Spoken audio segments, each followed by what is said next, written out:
Добрый день, уважаемые гости, дорогие друзья! Сегодня во всех странах мира проходит Международный день памяти жертв Холокоста. Сегодня вечер посвящен Дню памяти жертв Холокоста и годовщине освобождения лагеря смерти Аушвиц-Освенцим силами Красной Армии. Генеральная ассамблея ООН провозгласила 27 января Международным днем памяти жертв Холокоста. 27 января выбрано. Именно в этот день, в 1945 году, советская армия освободила крупнейший лагерь смерти Освенцим, немецкое название Аушвиц, на территории Польши. Жертвами Холокоста стали 6 миллионов евреев, почти 3 миллиона из которых были советскими гражданами. На оккупированных территориях, ныне входящих в Российскую Федерацию, действовало 41 гетто, в которых методично истреблялось еврейское население. Еврейские гетто были в Калуге, Орле, Смоленске, Твери, Брянске, Пскове и других местах. Но самым страшным потрясением Холокоста стали лагеря смерти. Кроме того, в годы Второй мировой войны было планомерно уничтожено до трети цыганского народа. В лагерях смерти погибли миллионы советских военнопленных и бедных граждан, представителей европейских народов. Мы собрались, чтобы вспомнить те трагические страницы всемирной истории. Холокост в переводе с греческого означает «уничтожение огнем». Впервые это слово зазвучало в 60-е годы 20-го столетия благодаря книгам будущего лауреата Нобелевской премии мира, еврейского писателя Эли Визеля, узника Освенцима и Бухенвальда, вся семья которого погибла в нацистских лагерях. Холокост – это синоним газовых камер и крематориев, сжигающих детей, женщин, стариков. Это массовый расстрел невинных мирных людей по одной только причине – принадлежности к еврейскому народу. Холокост унес жизни 6 миллионов человек. Лагеря в Освенциме в настоящее время сохранились в виде музея под открытым небом. Гитлеровцы не успели их уничтожить. Огромная территория, свидетельствующая о злодеяниях фашизма, была опоясана 3 рядами колючей проволоки, пронизанной электрическим током высокого напряжения. За массивными бетонными столбами высятся башни, сторожевые вышки, в которых эсэсовцы, вооруженные автоматами и пулеметами, охраняли лагерь. Почти на 50 километрах расположился созданный гитлеровцами гигантский город смерти. В 1941, в 1942 годах нацисты оккупировали огромные территории Советского Союза: Прибалтику, Белоруссию, Молдавию, значительную часть России. Одна из особенностей Холокоста на территории Советского Союза – самые варварские способы уничтожения людей, особенно маленьких детей. Нацисты бросали их живыми в могилу, подбрасывали в воздух, ловили на штыки, раздирали на части, смазывали губы ядом. В столице Калмыкии, Элисте, в 1942 году было уничтожено около 900 евреев-беженцев. Маленьким детям надевали марлевые повязки, и они засыпали. В могилу их бросали живыми. Евгений Евтушенко, советский поэт, посвятил свое произведение трагедии, произошедшей в Бабьем Яру. Бабий Яр – это овраг в столице Украины Киева, место массовых убийств, совершенных войсками нацистской Германии во время Великой Отечественной войны. Местом самой массовой гибели еврейского народа, а потому символом трагедии Холокоста в Советском Союзе стал Бабий Яр. Стихотворение «Бабий Яр» Евгения Евтушенко читают курсанты Якутского института водного транспорта Олег Харьков и Георгий Меликов.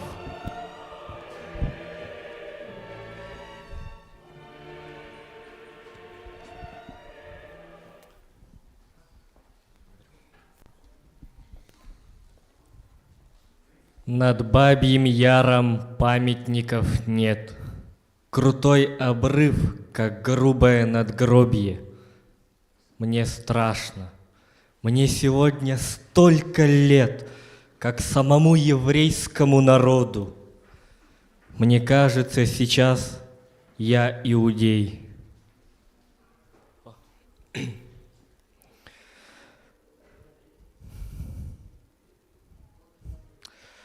Вот я бреду по древнему Египту, а вот я на кресте распятый гибну. И до сих пор на мне следы гвоздей. Мне кажется, что Дрейфус — это я, мещанство — мой доносчик и судья. Я за решеткой, затравленный, оплеванный, оболганный. И дамочки с брюссельскими оборками, визжа, зонтами тычут мне в лицо. Мне кажется, я мальчик в Белостоке, кровь льется, растекаясь пополам. Бесчинствуют вожди трактирной стойки и пахнут водкой с луком пополам. Я сапогом отброшенный, бессилен.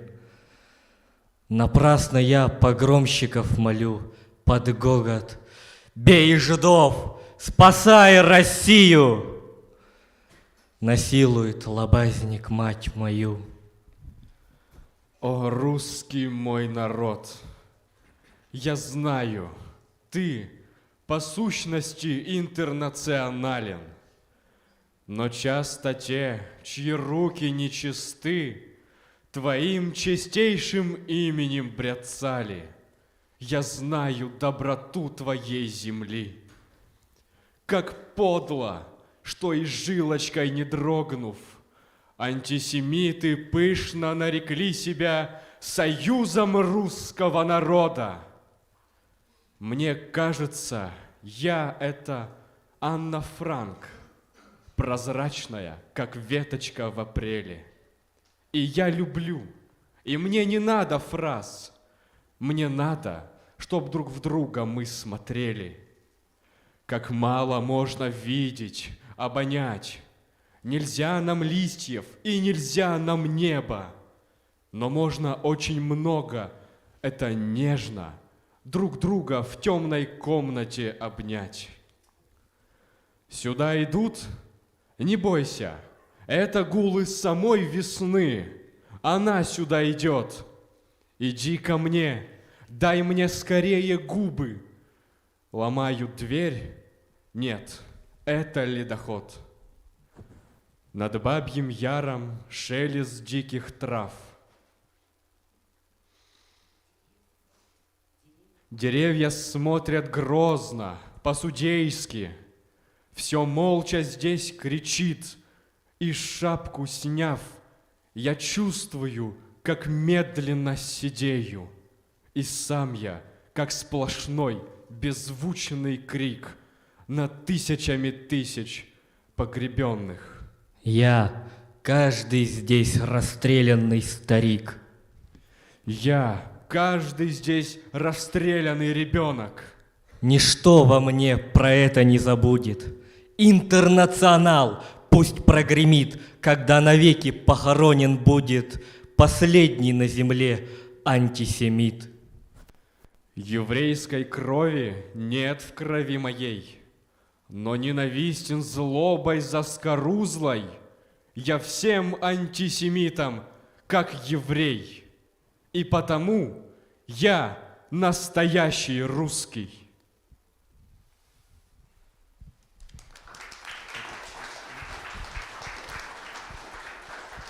Впоследствии Бабий Яр стали использовать как место массовых расстрелов.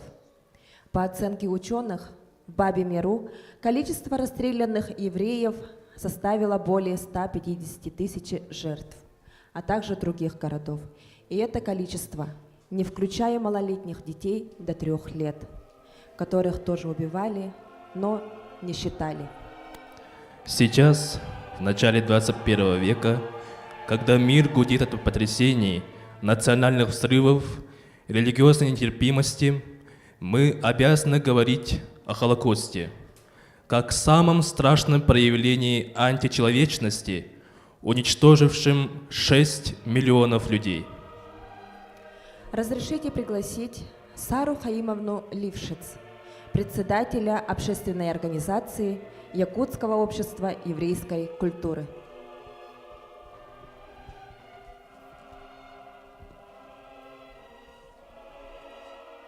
Здравствуйте, дорогие друзья! Во-первых, я хочу поблагодарить всех вас, что вы сегодня, несмотря на холод и занятость, приехали, чтобы почтить память жертв Холокоста. Также хочу поблагодарить сотрудников Дома дружбы народов, которые вот уже 7-й раз проводят и осуществляют этот проект. Хочу также поблагодарить сотрудников музея, который гостеприимно распахнул для нас сегодня свои двери. И, конечно, большая признательность всем тем, кто уже выступал и будет сегодня выступать. Жертвы Холокоста, они отличаются от всех остальных жертв войны тем, что их уничтожали именно по национальному признаку. И у фашистов вначале была идея уничтожить всех евреев, цыган, душевнобольных, славян сделать своими рабами. И кто знает, куда зашла бы их фантазия дальше, если бы не советская армия, которая разгромила фашизм и освободила узников концлагерей. Фашистская машина смерти последний год войны работала с особой скоростью, потому что они пытались замести следы своих преступлений. Мне случилось побывать на территории одного из бывших концлагерей Бухенвальде, это Восточная Германия. После войны там был создан музейный мемориальный комплекс. Слово «Бухенвальд» означает «буковый лес». Кругом, да, шумит чудесный лес, но место, где был концлагерь, совершенно голое. Ни деревца, ни кустика, негде человеку не спрятаться, не притаиться. Кругом колючая проволока. Когда я там была, уже бараков, где содержали заключенных, не было. Но сохранился один, как музейный, и стояли печи крематориев. Когда вот мы зашли туда, знаете, я много в своей жизни видела лопат. Но эта лопата гигантская, чем-то похожая на совок, потрясла меня особенно. В нее ложили человека, чтобы как полено скинуть в топку печи. Рядом стояли вагонетки, в которых подвозили трупы людей. Всюду были орудия смерти, орудия казни, пыток. Это все ужасно очень. И больно было на все это смотреть. И возникал вопрос, как же такая, в общем-то, развитая немецкая нация могла упасть до такого варварства, до людоедства, можно сказать. У входа в мемориал висит большой колокол. Он звенит, когда, если хорошая погода, то звон раздается далеко-далеко, чтобы люди слышали, чтобы люди помнили. Сегодня, вот 27 января, День памяти жертв Холокоста, и тоже 27 января, только годом раньше, освободили наши войска, сняли блокаду Ленинграда. И, возможно, эти события перекликаются, значимы по своей жестокости И вот сегодня здесь в зале много молодежи, и мне хочется сказать, что ваше будущее, ребята, зависит от вас самих. Постарайтесь сделать его светлым, чтобы никогда подобные ужасы Холокоста не повторились ни с одним из народов.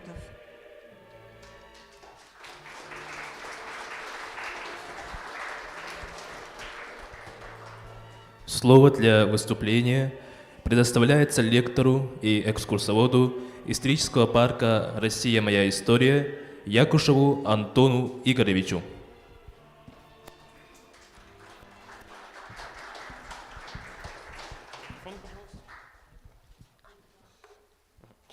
Здравствуйте, здравствуйте. Тема моего выступления – Бабий Яр. Итак, вообще само название урочища Бабий Яр, конечно, сформировалось давным-давно, и за этими землями всегда была недобрая слава, но весь ужас они впитали в себя только в середине 20 века. Конкретно Бабий Яр отличается от окружающей местности оврагом. Огромным оврагом. Можно даже сказать системой оврагов, раз на то пошло. Конкретно он расположен недалеко от Киева, можно сказать, даже в городской черте. Так что, да, слышно было.